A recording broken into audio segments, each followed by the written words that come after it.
Greetings to all dear fellow believers and dear servants of the Lord, in the beloved name of our Lord and our Savior, Jesus Christ. सभी सह विश्वासियों को और सह सुसमाचार सेवकों को प्रभु यीशु मसीह के मधुर नाम में मेरा सादर अभिनंदन। What a joy it is for God's people and especially the servants of God to be together in this company when the Lord is surely in our midst. एक ऐसी धन्य बात है परमेश्वर के लोगों के लिए, खासतौर से परमेश्वर के खादिमों के लिए, कि ऐसे अवसरों पर जमा होना जब स्वयं हमारा प्रभु यीशु मसीह हमारे मध्य में है। And we begin our session with a right theme, being a good soldier of the Lord Jesus Christ. और एक सही विषय के साथ हमारे इस सम्मेलन की शुरुआत हम कर रहे हैं कि किस प्रकार हम एक अच्छे योद्धा मसीह के लिए बन सकते हैं। In fact, when we have acknowledged the Lord Jesus Christ to be our Lord and our Savior, जब हमने यीशु मसीह को हमारा मुक्तिदाता और हमारा प्रभु जानकर स्वीकार किया, we should not forget that we have enrolled ourselves in the army of the Lord Jesus Christ. हमें इस बात को भूलना नहीं है कि अब हम उसके सेना में शामिल हो चुके हैं। And once enrolled is enrolled and there is no retirement in this army. और एक बार यदि शामिल हो गए हैं तो हो गए हैं और उसके बाद कभी जुदा नहीं हो सकते। And what joy it is when we say that we are in the army of the Lord Jesus Christ. और ये कितने आनंद का विषय है जब हम कहते हैं हम प्रभु यीशु मसीह के संग सेना में हैं। For then we know for sure that we are on the victory ground. क्योंकि तब हम जानते हैं इस बात को कि हम विजयी पक्ष में हैं। And so is our verse for this afternoon when we read in 2 Timothy chapter 2 verse 3 and verse 4. और वैसे ही हमारा पद है जो हम पढ़ते हैं दूसरा तिमुथियुस की पत्री उसका दूसरा अध्याय और 3 और 4 पद में, where Paul says to Timothy in the very simple words, "Be thou the good soldier of the Lord Jesus Christ." जहां पर पौलुस तिमुथियुस को लिखते हुए कहता है सरल शब्दों में, मसीह यीशु के अच्छे योद्धा की नाई दुख उठा। And then he there says what should be the characteristics of such a person. और फिर ऐसे एक योद्धा की क्या विशेषताएं होनी चाहिए, कैसी बातें होनी चाहिए वो बताता है। Are you a soldier in the army of the Lord Jesus Christ today? क्या प्रभु यीशु मसीह के सेना में एक अच्छे योद्धा हैं? What does that really mean to you and me? इसका मतलब आपके और मेरे जीवन में क्या है? While we can learn so many things from the passage that is given as we read in 2 Timothy chapter 2 verse 3 and 4, और दूसरा तिमुथियुस दूसरा अध्याय 3 और 4 पदों को जब हम पढ़ते हैं, ऐसी कौन सी बातें हैं जो इस विषय में हम सीखते हैं? the passage that the Lord laid on my heart and very much from the Lord to share with you with much burden and concern is found in 1 Chronicles chapter 12. और जो विषय प्रभु ने मेरे मन में रखा है कि मैं आप लोगों के साथ बांटूं, वो विषय हमें मिलता है पहला इतिहास की पुस्तक उसका 12 अध्याय। May I request you to turn to 1 Chronicles chapter 12. मैं निवेदन करता हूं आप सबसे कि ये भाग आप निकालें, पहला इतिहास की पुस्तक उसका 12 अध्याय, And let us read from verses 8 to 15. और हम पढ़ेंगे उसका 8 पद से लेकर और उसका 15 पद तक। पहला इतिहास उसका 12 अध्याय 8 पद से लेकर 15 पद तक। 1 Chronicles chapter 12. पहले इतिहास 12 अध्याय 8 से 15 पद। I read from verse 8. 8वें पद से इस प्रकार पढ़ते हैं, Some Gadites joined David at the stronghold in the wilderness, mighty men of valor, men trained for battle, who could handle shield and spear, whose faces were like the faces of lions, and were as swift as gazelles on the mountains. फिर जब दाऊद जंगल के गढ़ में रहता था, तब ये गादी जो शूरवीर थे और युद्ध विद्या सीखे हुए और ढाल और भाला काम में लाने वाले थे, और उनके मुंह सिंह के से और वे पहाड़ी मृग के समान वेग से दौड़ने वाले थे, ये और गादियों से अलग होकर उसके पास आए। Skipping the names given in verse 12 and 12-13, और वो नामों को यदि हम छोड़ दें जो आगे के पदों में लिखा है, come to verse 14 where we read, These were from the sons of Gad, captains of the army, the least was over 100 and the greatest was over 1,000. 14 पद में लिखा है, ये गादी मुख्य योद्धा थे, उनमें से जो सबके से छोटा था वह तो 100 के ऊपर, और जो सबसे बड़ा था वह 1000 के ऊपर था। Verse 15 we read like this, These are the ones who crossed the Jordan in the first month when it had overflowed all its banks, and they put to flight all those in the valleys to the east and to the west. 15 पद में लिखा है, ये ही वे हैं जो पहले महीने में जब यरदन नदी सब कनानों के ऊपर बहती थी तब उसके पार उतरे और पूर्व और पश्चिम दोनों ओर से सब तराई के रहने वालों को भगा दिया। May the Lord bless the reading of His holy word. परमेश्वर अपने पवित्र वचन के पढ़े जाने पर अपनी आशीष In fact, I was prepared to preach straight in Hindi, so I have my Hindi Bible and to take help of English Bible from him.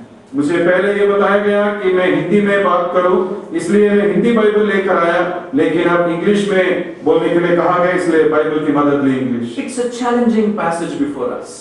जो भाग हमने पढ़ा वास्तव में एक चुनौती देने वाला एक भाग है। Whenever you find time, brethren, please read 1 Chronicles chapter 12. जब भी आपके पास समय है भाइयों, पहला इतिहास 12 अध्याय पूरा पढ़ना। While I was meditating and reading on these words, जब मैं इन पदों को और अध्याय को पढ़कर मनन कर रहा था, I find here are these men coming out unto David. यहाँ पर देखते हैं कुछ ऐसे लोग जो निकलकर दाऊद के पास आते हैं। Not only saying that we love you, but they want to show that they are loyal to him.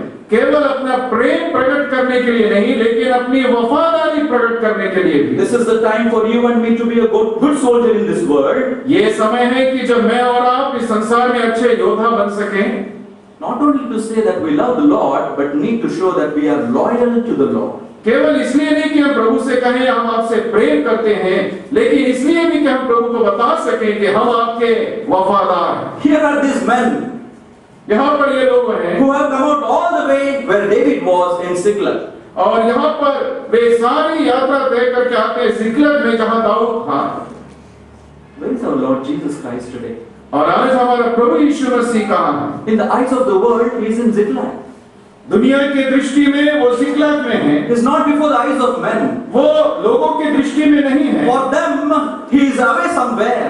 और उन लोगों की नजरों में कहीं दूर है। But we know where he is. लेकिन हम जानते हैं, We know he is gone before us. हम जानते हैं वो हमसे पहले We गया। know he is there for us. हम जानते हैं वो वहाँ पर है हमारे It लिए। is time for us to show our loyalty to this Lord who is gone before us in Ziklag. और अब समय है कि हमारे सामने जो प्रभु गया है, हमारी वफादारी हमारे प्रभु को हम बताएं। While I was reading this passage, a song that comes to my mind again and again. एक गीत है जो मैं इस भाग को पढ़ते और मनन करते समय मेरे मन में आता था, जिसके बोल इस प्रकार से है, उठ जवान नींद से तुझे यीशु पुकारे, तू दे उन्हें सहारा जो पड़े हैं बेसहारे. When will you, not only Jawan means a young man, but a soldier of the Lord, rise up and show your faithfulness and loyalty to the Lord. यहाँ पर एक गीतकार कहता है, जवान मतलब केवल उम्र में जवान नहीं, हर एक योद्धा जो प्रभु से प्रेम करता है, वक्त है नींद से उठकर प्रभु की महिमा करने। In the verses that we have read and meditated, जो पदों को हमने पढ़ा और मनन करने जा रहे हैं, we want to see that this is spoken about people known as Gadites. हम देखते हैं कि ये उन लोगों के बारे में लिखा है जिनको हम गादियों के रूप में जानते हैं। Who were these? ये गादी कौन है? These were the sons of Gad, who was otherwise seventh son of Jacob.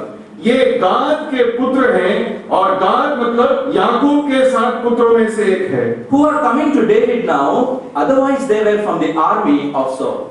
जो अभी दाऊद के पास आ रहे हैं, नहीं तो मूल रूप से वे लोग शाऊल की सेना में थे। When we consider our life in this world, जब हम हमारे जीवन को इस दुनिया में देखते हैं, right from the Garden of Eden, when God asked man and woman, Adam and Eve, to go out of the garden, जब परमेश्वर ने बागे अदन से आदम और हवा को बगीचे से बाहर जाने को कहा, these two armies started there itself. वहीं पर ही ये 2 सेना शुरू हुई। There is army of Saul one side, एक तरफ शाऊल की सेना है, there is army of David on the other side. एक दूसरी तरफ दाऊद की सेना है। These people are coming from army of Saul and to the army of David. ये लोग शाऊल की सेना से निकलकर दाऊद की सेना में आते हैं। And the battle continues and will continue until the coming of our Lord. और ये युद्ध चलता रहता है और चलता रहेगा जब तक प्रभु दोबारा न आए। Until our Lord is final victor and gains his throne to rule this world forever and ever. जब तक अंतिम विजय प्रभु हासिल न करे और इस पूरी दुनिया पर अपना साम्राज्य कायम न करे। Reading this passage here, I just want to draw to your attention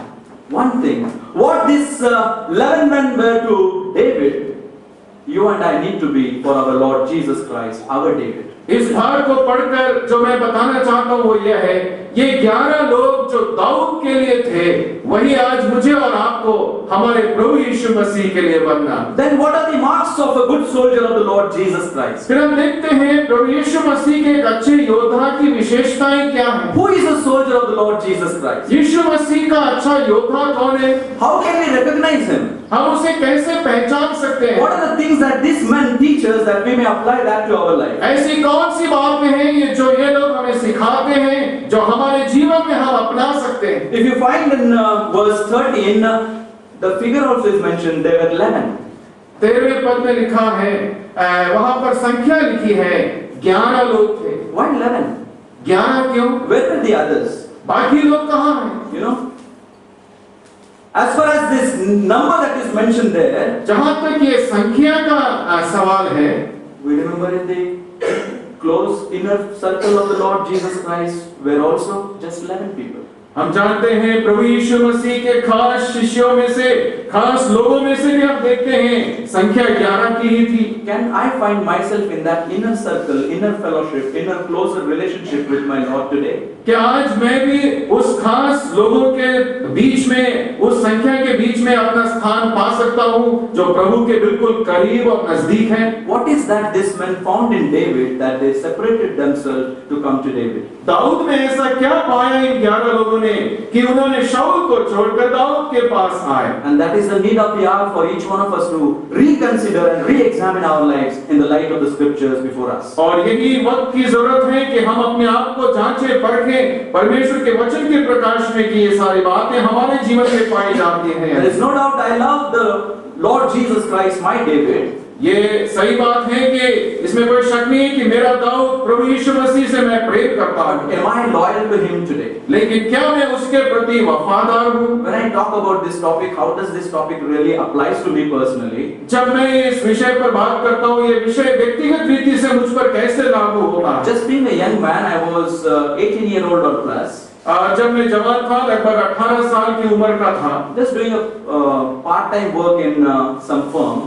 और मैं किसी संस्था में ऐसे थोड़े समय के लिए नौकरी करता And था। my father came with employment news. Sunil, did you see that there is an advertisement? और मेरे पापा वो एम्प्लॉयमेंट न्यूज का वो अखबार लेकर आए और मुझे कहा, देखो नौकरी के बारे में लिखा है। There is a opportunity for recruitment in the Indian Air Force. मतलब भारतीय वायु सेना में शामिल होने के लिए एक अवसर है। I said, Papa, very fine. और मैंने कहा, पापा ये अच्छी बात है। What is the condition? इसके लिए क्या बातें हैं? One needs to be 12th passed. मतलब एक व्यक्ति को 12वीं पास होना Thank चाहिए। God, I was 12th passed. प्रभु का धन्यवाद हो, मैंने 12वीं पास की। Then what is the percentage required? और कितने प्रतिशत अंक चाहिए? One should score more than 50%. कम से कम 50% अंक होने चाहिए। Well, I had more than 50%. और प्रभु के दया से 50% से ज्यादा अंक मेरे थे। I said, Papa, fill up the application. मैंने कहा, पापा वो एप्लीकेशन फॉर्म को भर दीजिए। Application was filled. और उसको भर दिया I गया was called for examination. और मुझे परीक्षा के लिए बुलाया गया। All the examination by God's grace got through. और सारी परीक्षाएं परमेश्वर की दया से मैं सफल होता गया। Did my physical training in Belgaum for 6 months. और फिर मैंने प्रशिक्षण लिया बेलगांव में 6 महीने के लिए। Then went to Bangalore for my trade training for 15 months. और फिर बैंगलोर में 15 महीने के लिए और खास प्रशिक्षण के लिए गया। And just after this little training in the Air Force, और इस थोड़े से प्रशिक्षण वायु सेना में पाने के बाद, may I tell you, brother, that they have changed a civilian into a soldier just within this short period. इतने थोड़े से समय के अंतराल में एक आम आदमी को उन्होंने वायु सैनिक बना दिया। Every aspect of life and living was changed. जीवन का हर पहलू बदल गया। This hair can never grow below the ear.